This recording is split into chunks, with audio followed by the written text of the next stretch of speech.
Hey there, welcome to the DFS Build MLB edition. Doing a little Saturday show for the second slate. Kind of operating as the main slate. There is a turbo slate, but not going over that one today because this is the biggest slate for the day. Taylor's got picks and stacks over in our Patreon and Discord. You can hit that up in the description below, just $5.99 a month for that and everything else that we do. I will walk you through everything else and just give you an idea of where my head is at for these games. So first up here, we have Detroit and Philly featuring basically the two best pitchers in baseball, Tariq Skubal and, of course, Zach Wheeler. It is a hitter's park. So if you wanted to leverage against the entire field against two very, very good pitchers that are very expensive and going to be extremely owned, you certainly could do that. I don't have a problem with that whatsoever. The only issue is I don't see a reason not to use them beyond the ownership. They both are pricey, but they also have extremely high floors and very, very high ceilings. So for me, I'm not really in on the bats here. These guys do not give up power. They strike out everybody. They don't really give up walks.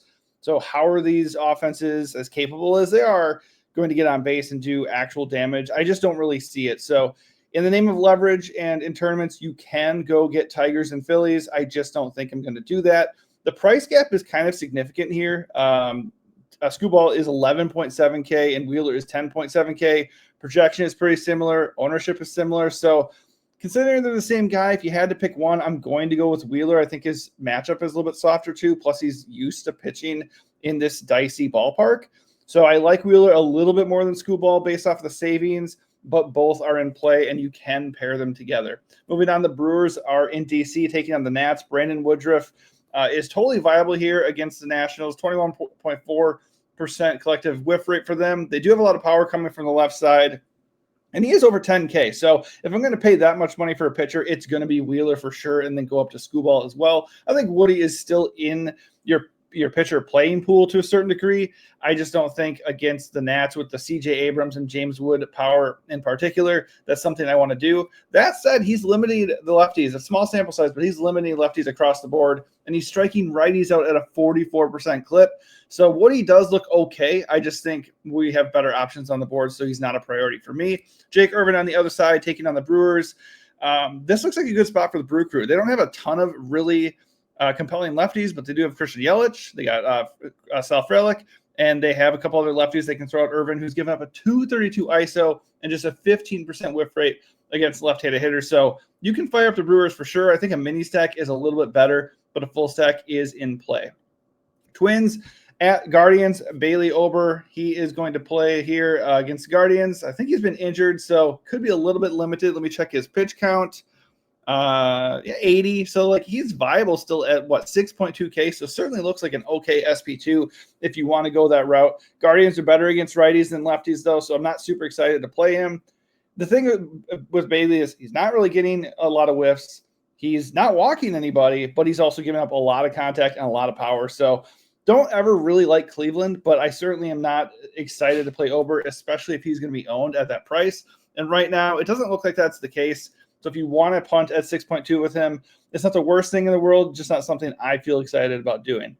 Tanner Bybee on the other side, I like him a lot more. We want to avoid him against lefties, which not ideal because the Twins do have a lot of lefties here. Cody Clemens, 302 ISO, Matt Wallner, 243 ISO, and Bybee's given up a 183 ISO on the season. So certainly this feels like a play both sides situation, but Bybee does look solid. He's coming in with a decent projection for the slate. If I organize this, actually, I can see it. Yeah, this is a top 4 projection for the slate for him, only 7.5K. Certainly dangerous. The Twins do still have power even after offloading a bunch of viable guys, but I'm just going to go both ways. I'm going to get a little bit of exposure to Bybee with whatever top pitcher I'm playing, and then, of course, sprinkle in some Twins. I think we can go full twin stack because they do have, like 5 or 6 lefties in the projected lineup. So that could be problematic for Bybee for sure.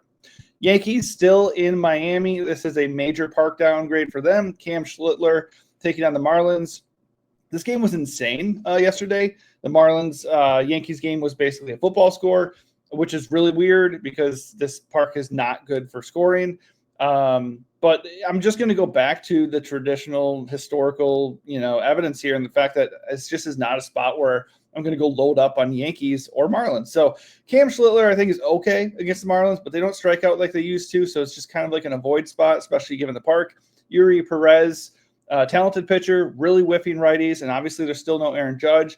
So I don't mind him at all. His price is pretty good here at 7.3K. He's a pivot off of Bybee. They're both going to be a little bit owned, probably 15 to 20%, maybe a little bit more depending how things shake out. But Perez looks pretty good. If we ignore what happened yesterday and we look at the numbers, he's not giving up power. He's not walking righties. He's whiffing every righty he faces, 31% whiff rate. And they don't have their best player. So he looks pretty good at 7.3. Of course, if the field is going to be on him more than it's currently showing, if he's going to be like 20, 25% owned, you can certainly sprinkle in some Yankees, especially based off of what we saw yesterday. All right, we got the Astros and the Red Sox as well here. This game is looking pretty fun because it's obviously in Fenway Park, good park for power. Both these teams come in with a 4.5 or higher implied run total. And, of course, you got Colton Gordon taking on Boston here. He has been horrendous against righties, and they have quite a few righties to throw at him. Not exactly the most imposing right-handed power lineup in the league, but his 260 ISO and 18% whiff rate against righties is not something we should be afraid of whatsoever. So Boston looks good at home against Gordon. Walker Buehler, he's been not great for most of the year and most of the past couple of years, and he's got to face the Astros, who do have plenty of pop, and they got even better with at the trade deadline. So, and big park upgrade for them too. So Buehler not in good form, not a good park. 253 ISO against righties, and they have a ton of righties. So the Astros do look pretty darn good. I kind of like them a little bit more than Boston because right now the Red Sox are coming in with a higher implied run total, and I'm wondering if they are going to be the team people flock to instead. All right, Texas in Seattle once again. Jacob deGrom taking on the Mariners. Don't have a problem with him whatsoever. We talk about this every time the Mariners are on the board at home. Seattle is an amazing park for pitchers. He already has a 27% whiff rate no matter who he's facing, 5% walk rate, and he just does not give up much power. Cal Raleigh is the ultimate one-off. I don't have a problem with it. Like if DeGrom was going to be owned, then we can certainly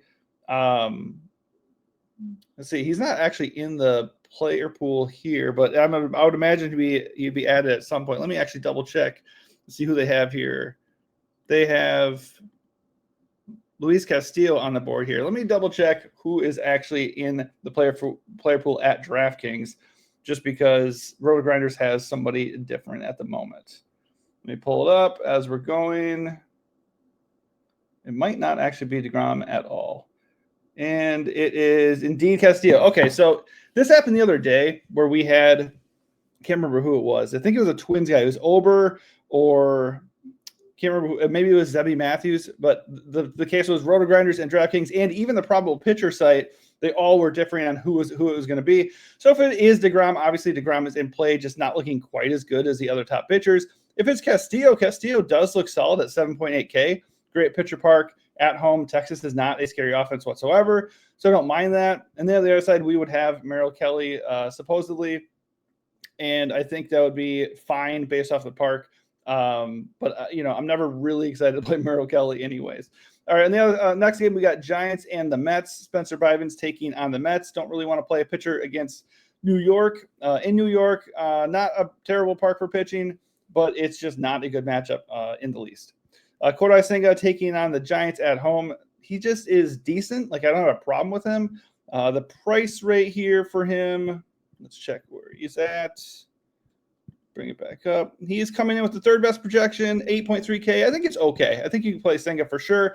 This is just not a great park for offense and not, two offenses that I don't really want to play in this spot. If I was going to play one, it would be the Mets.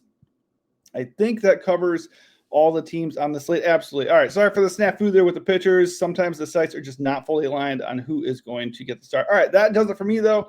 Hopefully this helps you out. If you want finalized picks and stacks, you can hit up our Patreon. Taylor has that covered for this Saturday, and hopefully this helps you out. If it does help you out, give this video a like and subscribe to the channel. Thanks for watching, and good luck.